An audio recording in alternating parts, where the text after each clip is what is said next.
Okay, so we're live on YouTube, so I'm going to connect to Facebook.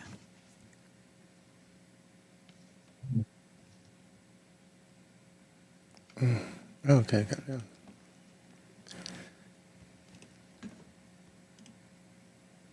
Okay, starting the stream to Facebook.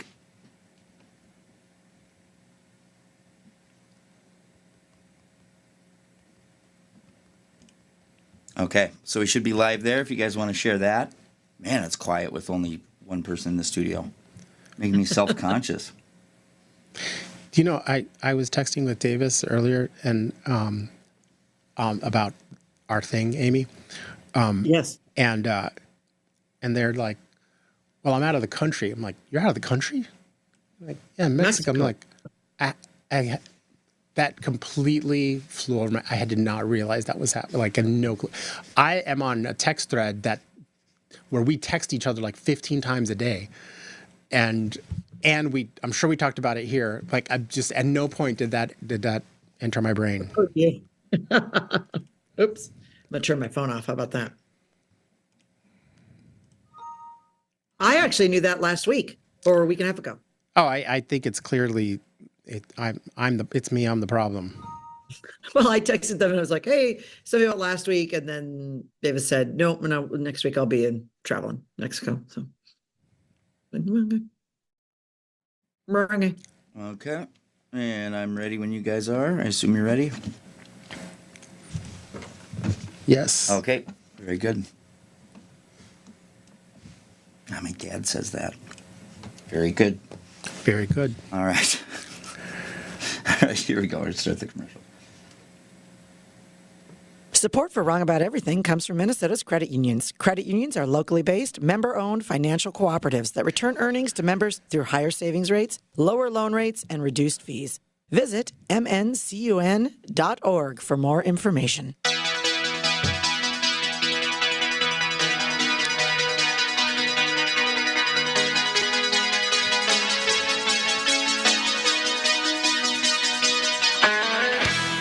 And welcome back to another episode of Wrong About Everything. I am lonely alone in the studio. Javier Morillo. And I am former Republican Senate Majority Leader Amy Koch. I am struggling to get out of my deathbed and GOP strategist Brian McDaniel. And we are wrong about everything. We're sick about everything. Oh my God, we are sick about everything. Well, for everyone who's not watching on YouTube or Facebook, one is the loneliest number, and that's how many of us are in studio right now. And, Uno. Unlike through the pandemic, it's Javier who's actually in studio, while the rest of us are places elsewhere. Amy and I have had different strains of Ebola or something go through our office. So it was Ebola yesterday. Yeah, it was pretty much Ebola. So we're not in studio. We don't want to affect Gabe or Javier or anyone else in the Minnesota Credit Union Network studios deep within the recesses. Oh, nice. Well, nicely done. NBC studios. You've been thinking about that one for a while. Well, Ryan Smith is there, but Crunchmaster Ryan Smith might be in the Credit Union Network studios. I don't know. We don't want to get him. We don't want to get him sick, though. It's just me and my can of Lysol. And that's that nifty jacket. People should not tune in on Facebook or watch the Facebook or YouTube feed to see Brian and I, because I look like death. But Javier has got a very nice jacket. Festive. I look like Christmas. Yes. You do. It's great. Yes. I'm also leaving here to host the Moth right after. Oh, that's right. So, oh my God, you guys, like saving, I'm not going to save this for plugs. You know where I'm going to be in January 27th hosting a Moth Story Slam, a Moth main stage show? Let me guess. Coon Rapids. Incorrect. Washington, Close. D.C. No, San Juan, Puerto Rico. I am going to be hosting a main stage show in Spanish. I'm so freaking excited. Yeah. So. Oh my gosh. What's the theme? We're still figuring that Or is that main out. stage still That's have, main like, stage. So they're they'll have 4 or sets? 5 storytellers and a little longer form storytelling. But yeah, so I'm super excited. Yay. That's great. So yeah, if people want to take a vacation the last week of January, I'll hook you up with some tickets to The Moth in Spanish in Puerto Never been to Rico. Puerto- What's that? I've never been to Puerto Rico. Oh, that's right. Yeah. Yeah, not yet. Yeah. Brian, have you been? She wants to know. She wants to know if your brother will be there. Okay. I mean, sure, fine. Yeah. Is he? No, but I could try to make it happen. It's fine. I don't know what the obsession is with my brother. Anyway, I think you did. so let's see, Brian. Like you're running the show today, right? I am running the show, so apologies for being a little disjointed right there. First of all, I want to make sure that we're always thanking our good friend and a talented producer, Gabe Noah from MBC Studios. We also want to direct you to our show page on our website, which is wrongaboutEverything-podcast.com. Thank you, Honey Hive Digital, and then also our good friends at Blue Ox, who provide us with billboardage all over the Twin Cities area. We also want to thank our very good friends over at Bradshaw and Bryant. Their entire team of attorneys and staff are dedicated to providing you the legal advice you need, combined with the service and personal attention you deserve. If you have questions about how they can assist you with a personal injury, wrongful death, or criminal defense matter, do not hesitate to contact them. Consultations are free. Please contact them at 800-770-7008 or at minnesotapersonalinjury.com. So, let's talk Minnesota news first. And this is one of those things. The first thing we want to talk about is that a judge has exonerated Marvin Hayes, who was convicted of a murder in Hennepin County in 2005. And this is one of those things, I'm sure that some of our listeners probably know a lot about this case. Some know a little bit, some don't know any. I have to admit, I knew very little about this until I started reading up for the show. And this is one of those things that is just absolutely appalling that the justice system, in the United States of America could allow something like this to happen. So what had happened was Marvin Hayes, who is now 36, he was from North Minneapolis. He was imprisoned when he was a teenager, and Judge William Koch signed an agreement between Hayes and the Hennepin County Attorney's Office, who was the same office at least, that charged him in 2004 for murdering a 55-year-old flower shop clerk, Randy Shearer, saying that there was a flawed investigation that violated Haynes' rights. And what it was there was a gentleman was murdered. There was a very, very, very vague description of who the murderer was. And then when they were doing photo lineups with witnesses, they showed a picture of Mr. Haynes, not as he looked at the time of the murder, but how he looked previously, when he fit better the description of the person who committed the murder. Specifically regarding his close cropped hair, that like she said it was that the person had close cropped hair. He, at the time of the murder, had a very big hair picked out, is how he described it. And so they showed her a 2-year-old photo, where he did have close cropped hair. Close to the eyewitness said that he was like almost 6 feet, which is pretty tall, and Haynes was 5'7", which is, I mean, I'm 5'8", so like that's a huge difference. I mean, so obviously there's some political fallout here as well, because the Hennepin County attorney was our current U.S. Senator, Amy Klobuchar at the time, correct? Yep, that is correct. And so a couple things. Innocence Project that worked on this case, I believe, to free him.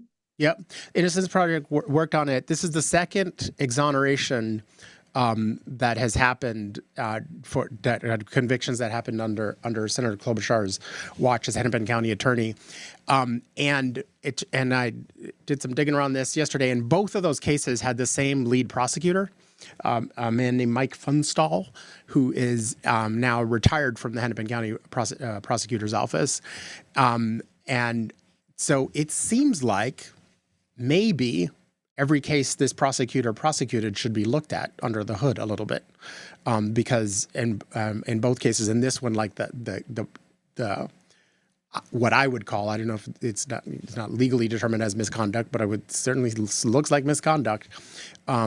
It seems egregious enough that we should look under there. But so yesterday or 2 days ago, when this news came out, Jana Shortle of KARE 11 tweeted in the afternoon, Haynes was prosecuted under the Hennepin County Attorney's Office led by now Senator Amy Klobuchar, and have been told by her team she has nothing to share on this news right now. And then an hour later, Jana tweeted, new, in a statement about Haynes' exoneration, Senator Amy Klobuchar says, quote, the senator respects the judicial process. She has worked closely with the Innocence Project on reforms and has long supported their work and will continue to do so. And this is where I would say, respectfully, Senator, not good enough. Yeah. Well, does she even mention his name in the statement? No, she does not. And like I would think, and I think the public would expect that if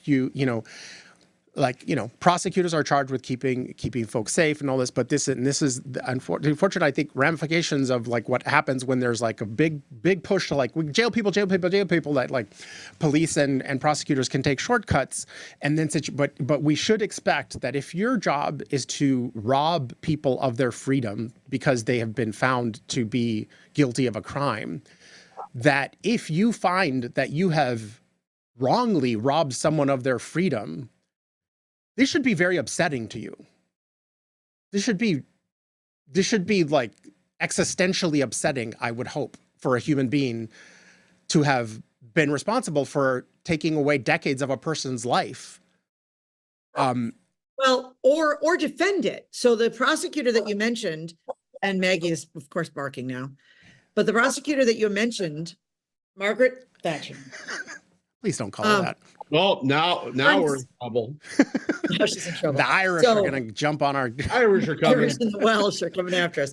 So Fernstall said he responded and said that he was appalled by the decision and believed that Haynes's conviction had been solid. So I guess what I feel like is, if you believe you just sent a man up for 18 years of his life, frankly, a youth, either you stand by it or you apologize for it. I don't know. This just seemed like sort of not even mentioning his name. I just felt was like, oof, that was not. Well, and this is not me in any way, shape, or form trying to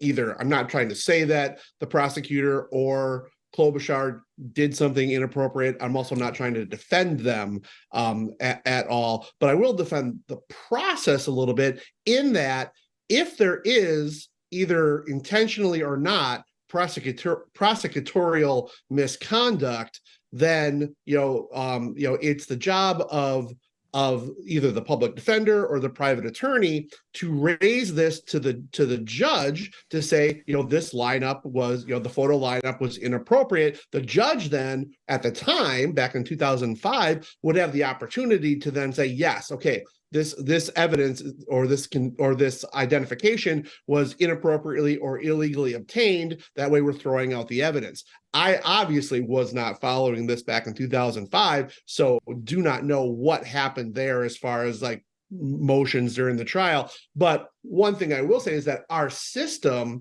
is supposed to be set up in such a way so that it's not just, one prosecutor's ability to do this to somebody and not their boss, Amy Klobuchar, but the judge and the court and everything are supposed to be able to identify that, and then the appellate process. And I'm not saying that to defend anybody. I'm trying to say that Mr. Haynes was failed over and over again. And with everything looking like he was not the perpetrator, that means that the person who murdered the flower shop owner It's free.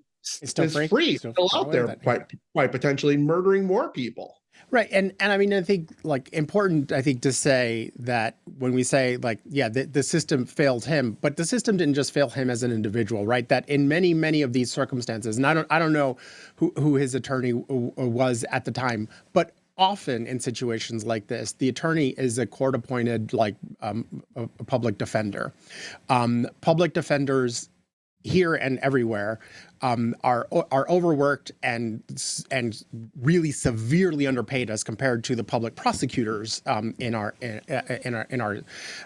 system, and unfortunately, like there are all kinds of many cases like this that where, like, you know, sometimes it's ineffective counsel, sometimes that is grounds for an appeal, but a mistake can be made that doesn't meet the bar of having been ineffective, of meeting that legal bar for an appeal. But like the thing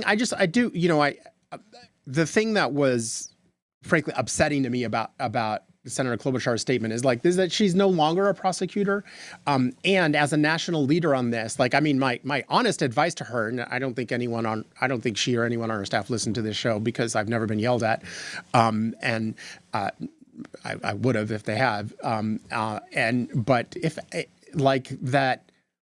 My honest advice as someone who, you know, has seen her political career, and I've had my disagreements with her, but I think she's done, like, she's a national figure on this, is you have to show some humanity on this. You have to, like, this is a tragedy. When things like this happen, it's a tragedy. That person has a name. You have to say that person's name. You have to own up to whatever part you played in that. If that's if you did, and in the end, you're the head person. That was, you know, the buck stops with you at that point. I say this with love, but this does not cut it. And, you know, and in fact will, I think, like, frustrate people even more. And so if, like, you or anyone has concerns that you're going to be protested as, like, you know, as someone who jailed a lot of black folks, like, well, like, start making amends. Because I will say, so, you know, talked to a lot of people in the last few days about all this, and there are more cases like this. There are more potential cases like this, and that we know, or, like, I should say, what people who know about this tell me, not because I don't have direct knowledge of this, is that one of the favorite tools of the prosecution in that time under Amy Klobuchar was the life without parole. And so you have a lot of people who are coming up on serving 30 years. Like, in 5 years, like, time, they'll be coming up on having served 30 years of their time. So they will be able to go up for clemency. So you're going to have, and journalists should maybe look into this, you know, maybe a fair number of people who were deprived of their liberty under prosecutor Klobuchar, who will be claiming to the clemency board, I never did this. I have always said I didn't do it, you know, and it'd be worth looking into. And I think that Senator Klobuchar should probably be on the front end of leading on this. Like, let's fix the stuff. Let's fix all the things that were wrong, and any prosecutors, and if there's consistency, like, in, you know, we said, like, with this person, Mike Funstall, he's involved in now 2 exonerations. Like, maybe let's look at all of them, at all his cases. Well, and Brian brought this up too, and or alluded to this too, but there's another, you know, besides Haynes's family, which he said he hadn't seen his mother for 3 or 4 years because she was in poor health. And so that was the first place he was going, was to see mom.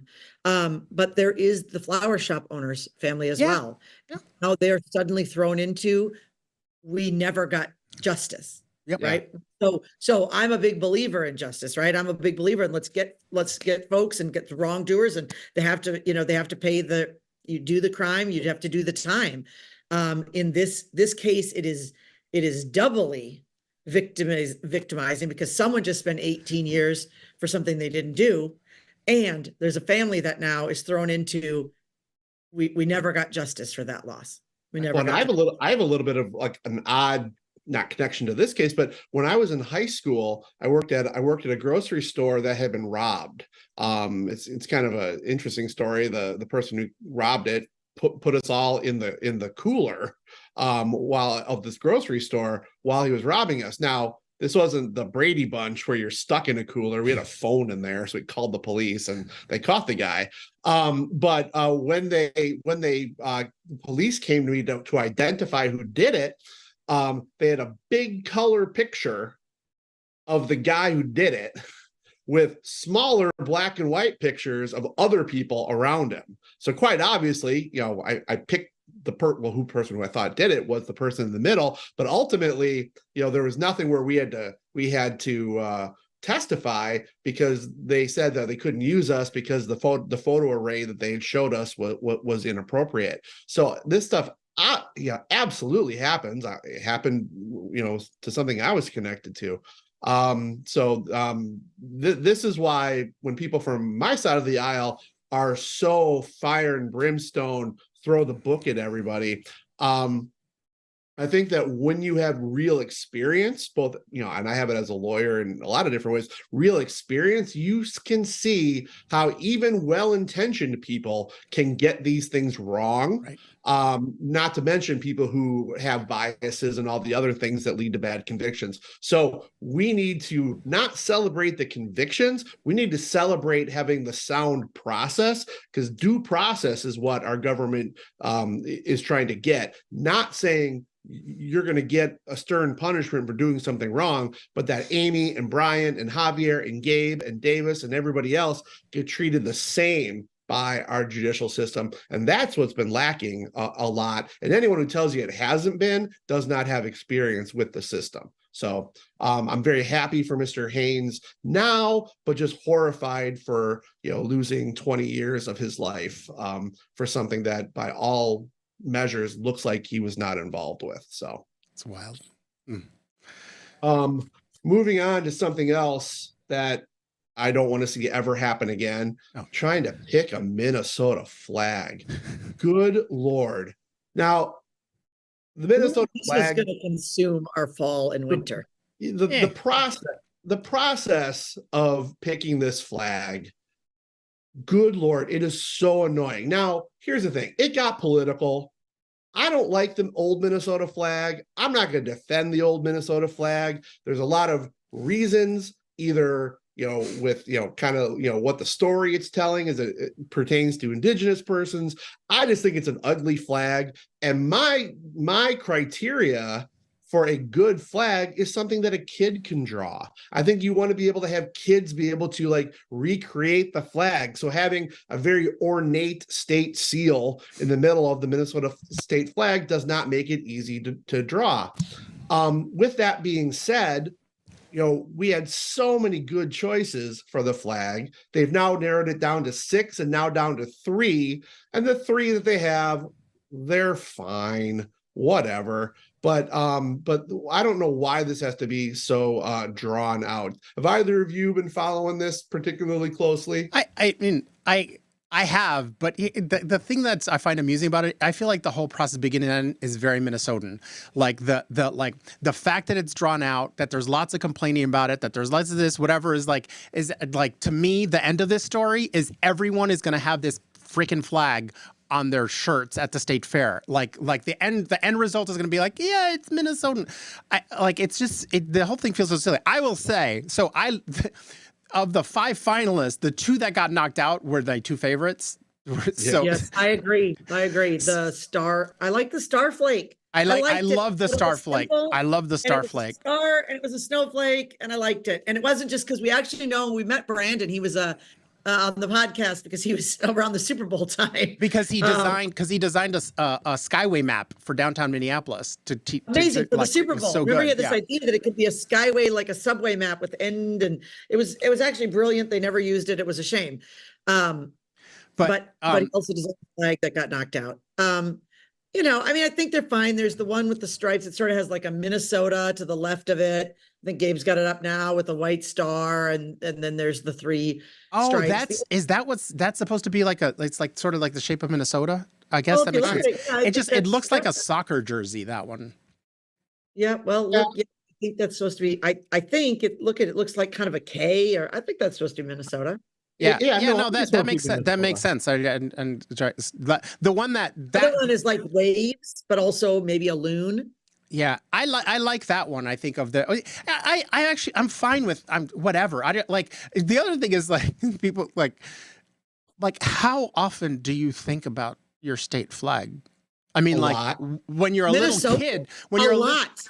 when you're a little kid in school, yes, you design things like that. But like, oh, what do you own one? Do you have it on any of your clothes? Is it what? Some people do, and they hang it up outside their Yeah. house. Do you? No, but like Do St. Paul's you? one.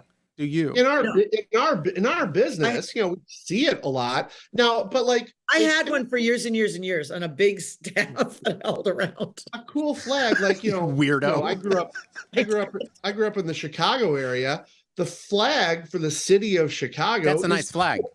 It's a good flag, and we have I think the women's soccer team down in Chicago, it's called the Red Stars, not because of communism, but because the Chicago flag has red stars on it, and that's something that like people get tattoos of that. I don't know that many people will get tattoos of these. They're fine. I'm not offended by any of them, but I'm also I don't look at any of them and like think, wow, that is Minnesota. They're all just semi-okay looking flags. But and then even the state seal, which I think most people said, hey, we really like the state seal. And they changed it.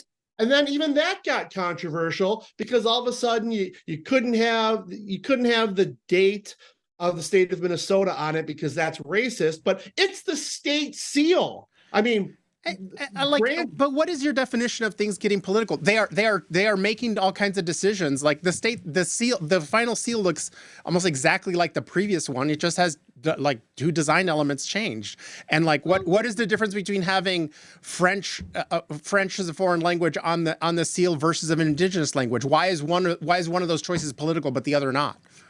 I don't know that well, I think that now I didn't watch this. One of our colleagues did watch the actual hearing and said that the having the words be in French versus Dakota versus another, that it wasn't supposed to be something that signaled out one group. And I don't think that's political. I think that's more like what's the right word? Not proprietary, but trying to say we want our thing on there. I don't care if it has 1858 on there, which is the date of the statehood for the state of Minnesota, but saying it shouldn't have 1858 on it, that is political. Not the That's language. one person's opinion, and it's their job as members of the commission to give their they're just. My opinion is let's not have this the state on there because we have 8 sovereign nations in our borders, and those sovereign nations exist like well beyond. Like, so what? I can say that. Political. You can say I think that's dumb. Can we end statehood and day? then we make a decision. Counting on statehood day and not have the sesquicentennial that we had, and not light the chandelier in the Capitol on May 11th. No one is saying that. You can do all those things. You could do all those things, but so. Like, well, what's the big deal? You can say that that's what we're going to do, but you can't say it's not political. It's political. That's all I said. It was political. No, it's just an opinion. You call it political because it's about race or about identity, and for you that feels like a political thing. For other people that's not, like we're just talking about history. Like that this is my opinion on it. People can disagree on it. Like, but labeling. But then that is political. It's about the state. It's all political. It's about state. It's fine. If everything's political. But we're designing no, you guys think it's political because it's about identity, and because it's not about like Minnesotan white people. Like it's clearly political for you. Clearly political. Yeah. All right. Well, point made. Yeah. Right. Yes. Yes. Minnesota is a very white state. How did that happen? Because Yeah, well, right. a hint. All right, It wasn't well, okay. before 1850, like the Now, founding of the you state. But it wasn't statehood to the United States is a fact, Javier, and that was 1858. Yes, Yeah, I and don't know. again, That doesn't as mean you that well this know, land there are didn't sovereign exist. nations This- within the borders of Right, of the that state of doesn't Minnesota. mean Right. that the sovereign nations didn't exist. That doesn't mean the land didn't exist, that the land Right, didn't that makes- belong to other people. Yeah. It doesn't mean any of that. There is a point of history that is 1858 is when Minnesota came to be. Okay. And It wasn't Minnesota before that. It was different lands, and that doesn't erase those. Anyway, Yeah. I don't like Damn, you should have left everything alone. Everything should have been left alone. We could have. it's a beautiful. It's actually a beautiful seal. I think. It's a great it's the seal. same damn seal. Like you guys suddenly don't like it because it doesn't have a year and it doesn't have French on it. No, because I don't Oh. care about the French. We didn't say that. What I don't Okay, like is those it were the doesn't two have the changes, skill of the weren't they? great It was state of the year Minnesota. and it It was- doesn't have the whole thing around it, and I liked that better. It looked more official. It looked more seal-like. Yeah. That's You all. made me like it less, Javier. What? I like it. I like it less than when the show started. Now, Yeah. Yeah. because I brought up something political, before we go to like not national, white people. before we go to something less controversial like abortion. Do we have a Dean Phillips watch, Javier? What's going on? Can I tell you, someone brought me to I had a little gathering last weekend. Someone brought me an old campaign thing of Dean Phillips' first campaign. It was a little envelope full of seeds that you to grow a pollinator garden. And For his congressional run? for his first congressional run, yeah, I'm like, yeah, the fuck that's going in my garden, because like, so found the But you nearest don't incinerator. those seeds of GFL Democrat. Discontent. So Dean Phillips has further spiraled Julie into. Julie Blaha just perked up and said, "Hey, someone has seeds they're not using." Sorry, Julie, I'm sorry I burnt those seeds. I can't give them to you. Dean. There's an article in CNN Politics that is a wild ride about like how crazy the Dean Phillips campaign has gotten, which is to be expected given the advisors he has. So he's someone who started out first saying like that he was not gonna. That he supports Biden and is just about his age, and now it's a Biden attack machine, but just also about his issues he's flip flopping on, and that they tried to get people at an event by giving them it was gift cards. For seeds. For not for seeds. $50 gift cards to stay for his entire speech, and yet they didn't stay. So this seems like a overall good choices that the good congressman has made, who's soon to be the former congressman. He's now announced that he will be not running for re-election for Congress. Yeah, I guess the Dean watch is still inexplicable. Still inscrutable. Well, who knows what the hell he's doing? What? Let's talk about how this affects Minnesota a little bit. So, both in no ways. well, no. But I mean, like with Ron Harris and Senator Kelly Morrison, both saying that they are going to run. They're running for what will be Dean's former seat. Have we heard anything more from Secretary of State Simon? Originally, we had heard that some people were staying out because they heard that Steve was going to be in. But I think the longer he's not in, He's and out. the more, I don't think he's in. I think he's out. So the last I question heard, is- he was still thinking about it. I'm like, he can stop thinking now. yeah. So then the question is, Senator Kelly Morrison holds a seat. There's a 1-seat majority in the Senate. Is this a special election? Is it during the normal election? It's a little unclear, right? Because it kind of depends on if Senator Morrison stays in her seat for the entirety of the election. And there's a lot of question marks around that seat. It's not it's less and less of a swing seat. It used to be very much a swing seat or more of a swing seat. It still is the House is one blue, one red. It's a divided Senate district. but I think it's a tougher win for Republicans. But, a special election throws that into question. There's always a special election. So, there's some effect there. But as far as the congressional seat goes, boy, I think CD3 has become long ago, or, has really flipped blue, and is an unlikely pickup for Republicans. Yeah, I think it's unlikely that they would pick up the congressional seat. I think it's also unlikely that they would win the senatorial seat, the state Senate seat, but not impossible. Right. I mean, we're not talking like 90-10. It's more like, maybe 65-35 or 60-40, something like that, or 55-45, whatever it might be. So, I mean, I think that it's possible. And if there was a greater majority that the DFL had in the Senate, the stakes would be lower. I mean, this is for majority of the Senate. It could be, which means that Republicans will throw all $57 that they have as a state party, at this race. But stranger things can happen, because we know it used to be all politics is local. Now all politics is national, and it affects voting patterns. Well, and the Senate Republicans, do have money. They have raised money.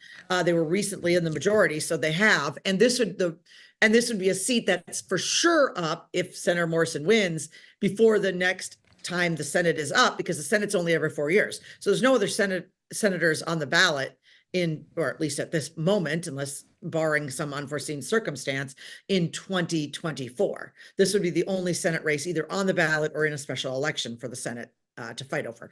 It also means it's the only one for the Senate DFL to have, so there would be it would be a knockdown drag out in the Western burbs. Yep. So we have that to look forward to. Yes. Special elections. That's likely how it will play out. But fun times. Should we move into national? Yeah, moving into national, something happened with Texas, in Texas with abortion. But then the Penn president resigned under. You were moving over Texas by saying something happened in Texas over abortion. Pause there. Some people did some things. Yeah, some people did some things. The Texas Supreme Court overturned a lower court decision granting a woman the ability to have an abortion. Her fetus was declared unviable, and carrying the pregnancy to term had a likely impact of impacting her fertility in the future. So this is a wanted child, but a child that will not survive outside of the womb, and the woman eventually had to leave the state of Texas. The message to left the state prior to the decision. Prior to the decision, because she could afford to do that, which like many Texans cannot afford to do. It's a very, very big state. I mean, it's just like, so what I can't wrap my brain around in this is like that this is a situation where, like, what we're seeing more and more, right, is that reproductive health care, period, like, get the ways in which, like, wanted pregnancies get impacted by these radical, barbaric restrictions on women's health care. In this case, like, it was the Supreme Court basically said, like, the reason that they overturned the lower court was that just to say that she doesn't need a court order to get an abortion. What she needs to prove is that her life is in imminent danger. Yeah. And so Texas women and women across the country, the message to you from, like, the people who purport to be pro-life is that you have to be on death's door at that very minute to be able to get health care, like, or you're screwed. So basically you have to wait until that moment because her pregnancy taken to term might actually take her there to that point as well, which is what happened in a prior case also in Texas. Add this to the case in was it Ohio? Was it of a woman charged with a felony for having a miscarriage? Her name is Brittany Watts. She was sent home. She was from Warren, Ohio, went to the hospital twice concerning her unborn baby. She was informed that she was miscarrying and her baby was not viable. She presumably sent home to miscarry like many other miscarrying mothers. The fetus was only 20 weeks gestation when Watts miscarried into the toilet after the water broke, and when she flushed the remains, clogged the pilots. A forensic pathologist testified that an autopsy found that the fetus was not injured and that it had died before passing through the birth canal. The police went in and took out her toilet. So this is a woman, again, wanted pregnancy, go into the hospital. They tell her she's going to miscarry. She goes home, has the miscarriage she's expecting. But what happens after that is police come in and tear out her toilet. They grab the fetal remains and she's being charged with murder. This is the new world order. It's bananas. So Amy, go, sorry. Well, no, I mean, and I think that all of these cases illustrate like the conversation and why the basic and simple conversation of pro-life, pro-choice gets very, very muddled. And I think, as we've seen, Republicans in general step into a mess whenever they talk about this. And I say this as someone who believes in pro-life. I do not support abortions. However, what I will say is, in the case of, there are circumstances, life of the mother, abortion, of rape, incest, things where we just have to realize that these are human beings, and that mother and child need to have respect in all this. And and in the Texas one, I don't know all the details about her health, but that's kind of the point as well, right? Like that this is being sort of she's sort of being dragged through the court on something that's very painful to her. And this is also something, that in general, when women talk about this, they fear, right? That they fear prosecution for things like, my baby I'm miscarrying my baby, and now I'm going to be held responsible for that. And so, it's just I don't know exactly what to say, except that these are terrible, terrible conversations and nuanced conversations, and should be treated as such. And I think politically it's too easy to sort of go hard in one way to make your point and then forget all the humanity that is behind something, a story like this that is just truly just a terrible, sad story. And should, it's not something for Brian or Amy or Javier to be hashing out over a podcast, right? It should be not to be political about it, but this is I think, Javier, you might have said this like in our private chats, but this is something that's going to be used in every Texas political race, all the way up to probably every Minnesota political race. And if Republicans cannot figure out how to how to talk about our positions on the pro-life issue without more empathy, people are going to continue to say, we don't like Democrats, but we don't like you more. And Democrats are going to continue to win elections. So this is something that Republicans haven't figured out. And Ken Paxton down in Texas, with how he's choosing to handle this, is he's not trying to help, and he's succeeding and not helping. So yeah, there's the latest Wall Street Journal poll just to that has has Donald Trump up. I don't remember what it is, a few points. I mean, he's up 2 or 3 points nationally in the Real Clear Politics, which we've said before, doesn't really matter much at this point. It's more about the swing states, but there's, 5 of the 6 swing states got him up too. But, and in fact, Haley's up $1 billion in all of them, but whatever. Right, exactly. Right.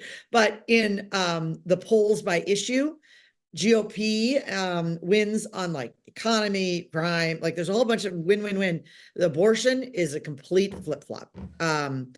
Of course, Republicans are losing big time on that issue, and it has to do with what's going on in Texas. It has to do with women and how they're going to vote. And, So you know, let me ask you as this, because of course it's going to be a major issue, because of course the Democrats are going to continue talking about it because because women are literally dying. Because things like this are happening. This is not theoretical, and I guess so.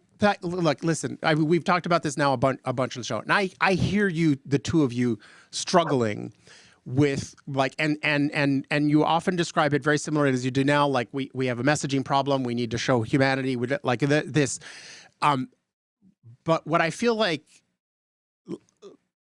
you seem to be like the real struggle is like, what is the policy position? Because we now know what the policy reality is to your prior position. This is that reality. It is causing what happened in Texas, and you know, and Republicans elsewhere are not taking the lessons and backing down on policy. Missouri just this week is like Missouri, a state where citizens fended off their attempts at enshrining abortion restrictions into the Constitution last year. Missouri Republicans are still trying to introduce like punishment for women who seek information about abortions.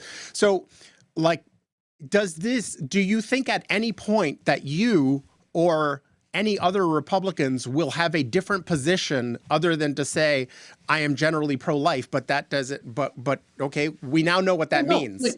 The policy position is extraordinarily simple in that, I'll speak for myself, but I'm assuming that Amy and people like us feel the same way, is that we feel like the unborn have rights. But it is a question of balance. Abortion, you know, at any time, you know, I'm not trying to be inflammatory, but abortion at any time is really only possible if you are valuing the rights of the mother more than the rights of the child. And that is it's not a medical or a religious choice. It's just a political one. We're picking one over the other, because if you favor the rights of the child over the mother, then you can't have abortions. If you say that they're equal, then you're kind of stuck with you can't do anything. Now, it's simple in being able to communicate that. And I think, Javier, you would say, I'm not trying to put words in your mouth, so correct me if I'm wrong, you would value the rights of the mother over the rights of the unborn. I get that. And also, I think the voters are telling us that more than not value the rights of the mother over the rights of the unborn. That message has been received very clearly by me politically. It doesn't change what my calculation is, which I give more rights to the unborn than, you know, someone like you. And that's, you made your decision, I made my decision based on whatever our criteria is. The problem is right now, the position that I hold is not the prevailing opinion of, you know, the voting American public. So to a certain extent, I can very clearly articulate my position, and I can do it in a way that's not going to make everybody hate me. Other people who share a similar position to me can't seem to articulate that without making themselves look like monsters or without trying to disparage the mother. And my view on it is not terribly religious. It's much more like legal. Just in my mind, the child has rights, and once you believe somebody has rights, it's hard to take them away. And other people have made a different calculation based on their own upbringing, beliefs, and experiences. But so, I mean, you started out by saying that the policy position is extraordinarily simple, but then what you stated was not a policy position. What you stated were some values that you believe that an unborn child has rights, and that it's a question of like which rights I could quibble with what things you said, but that's not a policy position, because the reality is that what we have to deal with is that there are humans who are right now pregnant, who for whatever reason need to either because it's not the right time in their life, psychologic, whatever, or because their life is in danger, like that have to make a decision, and there's a policy decision that needs to be made. That in Texas, the decision is you're fucked, and in Missouri, that's where people, and in Ohio, and so the question is there a different policy? Like, or is it just like, no, it's just bans, and so it, like, just if you live in a state where people believe like you do, just suck it up. I can't hit Shift F7 and print out a bill for you. You know, when you say it's not the right time in someone's life, well, I'm going to say, I'm sorry. If you're going to terminate a life because you want to go to prom, I'm not very sympathetic to that. I'm just really not. But if it's a policy position to say rape, incest, or life of the mother, that is a policy position which I would be able to support. You're on mute, Amy. You're muted. And certainly getting invasive on someone who is miscarrying, or their life is in danger, or the child is not viable. I mean, all of those things are not our business. And also, you know, this policy decision is not about bans. It's about handing it back to the states. And certain states have gone one way, and certain other states have gone one way, like Texas, where they have very strict bans. And then other states have gone like Minnesota, where we have no bans, no restrictions, no end time, but and so that's really what the decision is. Amy, I don't think it's fair to say that it's not. What happened. That is what happened, and it's also the national right to life's position to pass a national a ban on abortion, and it is also and that is literally in the Republican primary right now. That is like Nikki Haley's the only person who's she's not even willing to say she's against a ban. She's saying a ban won't pass, and everyone else is for a national ban. So this is not hypothetical, and it's not just like returning it to the states. It's actually about like ensuring that women do not have the ability to have access to their health care. But a national ban would not pass. That's not the question. The question is that your party's position? And their party's position is so because then we should definitely be saying, well, like, so if you ever have a Republican trifecta, you're going to have a national ban on abortion. So like, get ready, folks. Yeah, maybe. I don't know. Go to plugs. Yeah. I am hosting The Moth tonight. Tickets are sold out, but just letting y'all know, at the Parkview Theater in Minneapolis, my favorite thing to do. And we have no new patrons, but you know, people are. I'm gonna. It's the holidays. Like unless you're getting someone a gift, which is fine. I mean, you can do that. You can do that, everybody. But otherwise, come January, I'm bringing my whip back out, folks. Uh-huh. All right. For whip. Amy, you got anything? Well, Brian and I are on the BS podcast every Tuesday and radio stations around the state. Also did an interview today with Esme Murphy. I think that'll be on either tonight or tomorrow. Sorry, Channel 4. So thanks, Esme. And you can look for that. All right. Well, a couple things. I was on Almanac last Friday, which you could find at tpt.org/almanac. Also, as Amy said, every Tuesday we're on the BS show. More to come on that a little bit. But also on Wednesday, December 20th at 7:30 at the House of Comedy, I'm going to be on a great show hosted by good friends Wendy Mayberry and others who are going to have their show, Day Drinking with Mom. We're also I'll be on there with comedian Shiloh Blake and Maggie Ferris, and we are going to have just a fantastic time with Wendy Mayberry and Karen Pickering.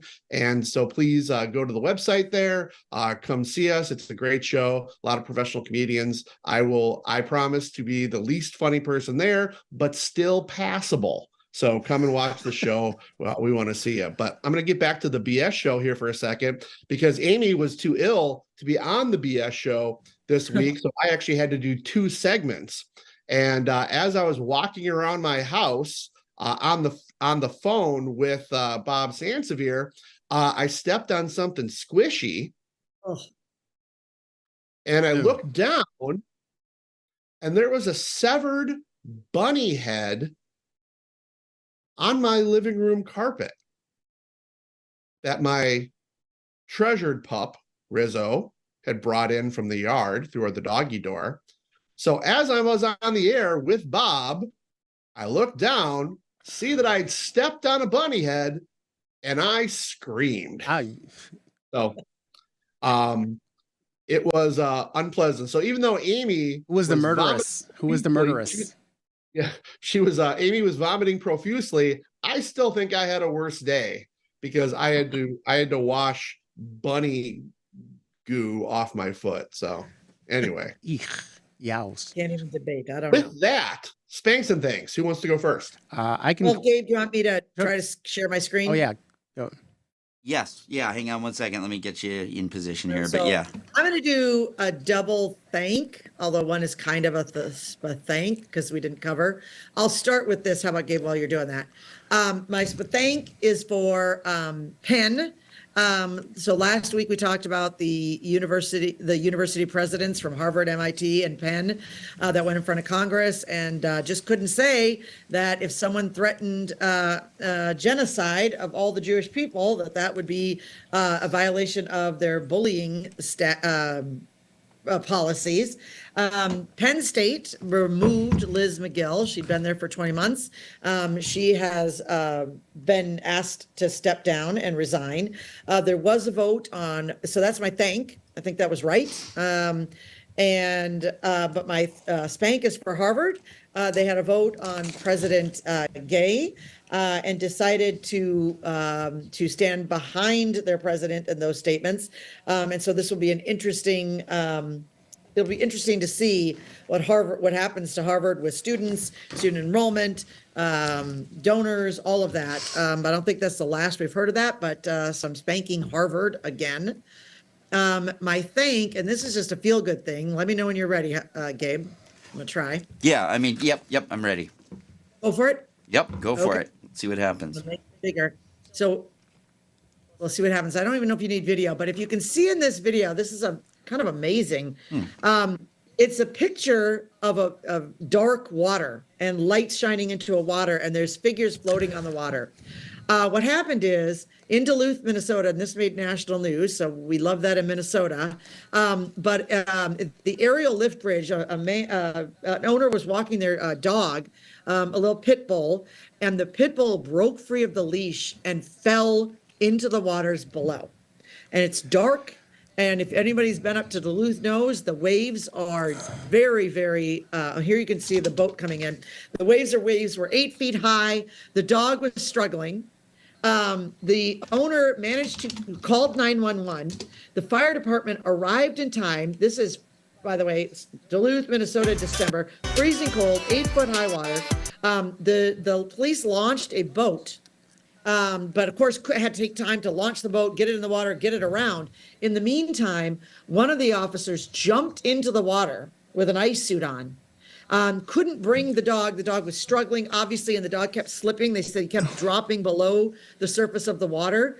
So what the firefighter managed to do, the firefighter managed to keep him just above water. So you can unshare there, Gabe. The firefighter in the water fought to keep the dog just above the surface in time for the other firefighters to bring around the boat. They were able to lift both the firefighter and the dog to safety, bring him home, bring him to the owner. They toweled him off, warmed him up, and when they put him in the owner's car, he was wagging his tail, which I think is just amazing. It's quite a feat. The video is incredible. If you didn't see it on here, it's really something. The other firefighters and the owner were shining lights in the water, trying to help the the firefighter in the water find the dog. It's just really a heroic rescue of one of our furry friends, and I want to just say a big thank you to the Duluth firefighters. You guys are heroes for so many reasons, but in particular this week, you are heroes for that move. Amazing and well done. And I hope they all have a very Merry Christmas. Yeah, that's heartwarming. Heartwarming only because I know the end result, because that would have that freaks me out. Terrible, The thought right? of It's oh my terrible. God, I can't believe the dog must have been paddling its heart out to survive long enough for them to get in the water, or get in the water. I mean, amazing. I don't know. I mean, if it were my dog, I probably would have jumped in and we would both drown. Like Yeah, I mean, and it was right in that shipping lane. If people know where the bridge is, that's in the shipping lane. oh I my mean, God. there was so many things that could have gone wrong there, and all turned out right. So, Right. hooray for the owner, the pup, and those firefighters. My spank is for while we're on the air. Republicans in Congress voted 221 to 212 to begin an impeachment inquiry of Joe Biden, an impeachment for the crime of something to be determined later. There's literally no allegations that made. There's lots of innuendo went into some of the so last week in my I spank the smoking gun. The supposed smoking gun was cash payments made by it's something like $1,200. 3 of them from Hunter Biden to Joe Biden, because Joe Biden helped him pay for an F-150 pickup truck, and that's the smoking gun. So, but they had time to do that today. So, yay! And my sputhank is to President Joe Biden. It's mostly spank, but a little thank in that at a White House campaign reception, at a reception, it was at the White House. It was not at the White House. It was at a campaign reception. The President Biden was in back and forth talking about the Israel's war against the Gaza Strip and against Palestinians, and he was more frank and than he has been in any of his public remarks about Israel not following the advice that he gave from the beginning, which was like, hey, we learned 9/11, some of our lessons from 9/11 you could apply here, which is also it's just, yes, the horrible thing happened, and also like if you let yourselves guided by anger, not by reason, you can end up in endless quagmires.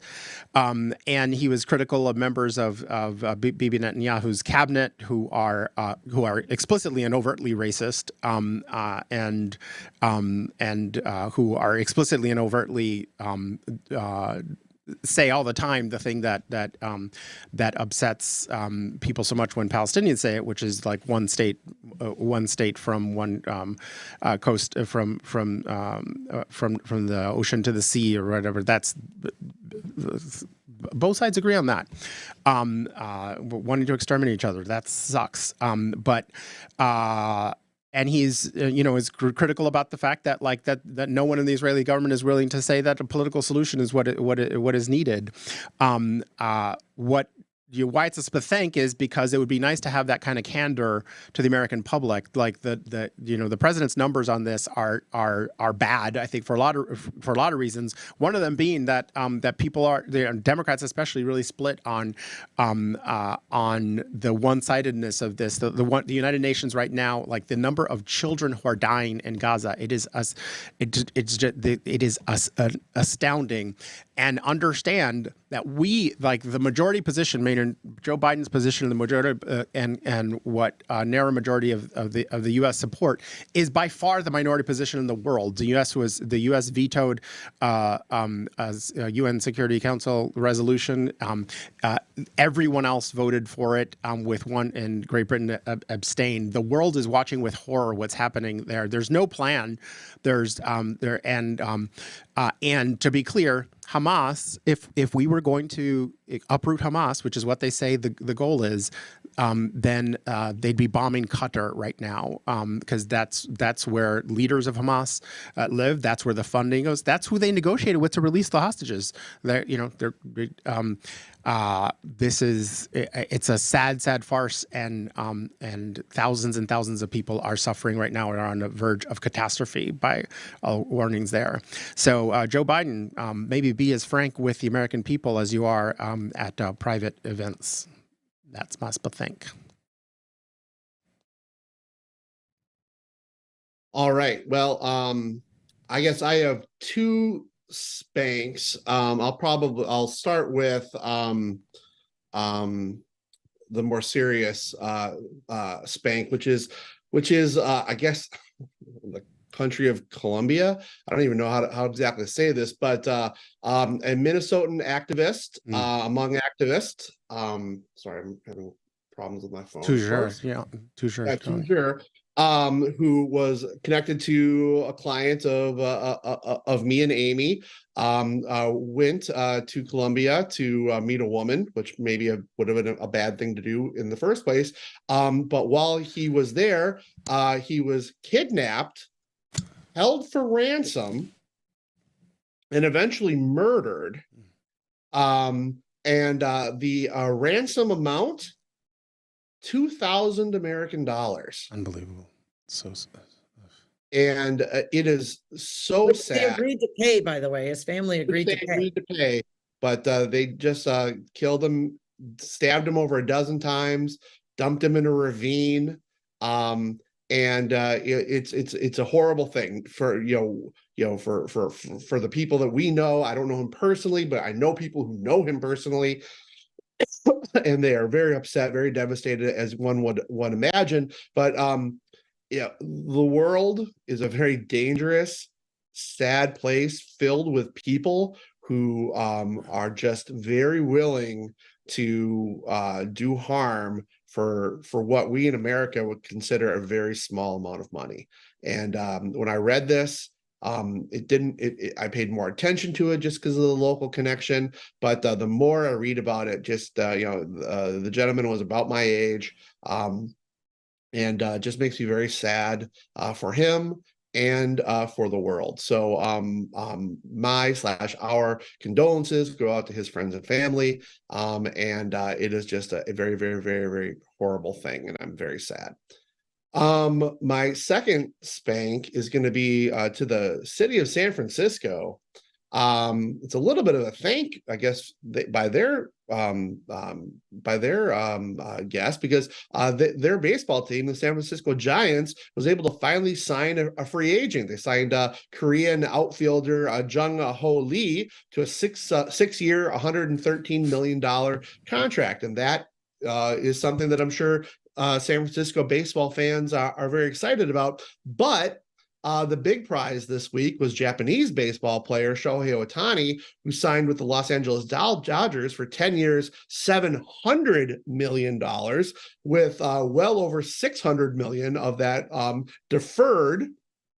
So that way the Dodgers can sign better players. Now you might say, Brian, what's this got to do with anything? Well, what it is that the San Francisco Giants had offered Shohei Ohtani the exact same contract, which he turned down because he didn't want to live in San Francisco. And what San Francisco is finding out is that they're having a hard time attracting players because they would rather live and play other places because of the political turmoil, the taxes, the poop everywhere, so much poop in that city that they have to have an app so you don't go stepping in all the poop. And it's a real testament to how the Bay Area, which I visited many times and can be beautiful, but it is hemorrhaging people. It is hemorrhaging businesses. It is no longer a desirable place to live and work, and which is also evidenced by across the Bay that the Oakland Raiders are now the Las Vegas Raiders, and now the Oakland Athletics are going to be the Las Vegas Athletics.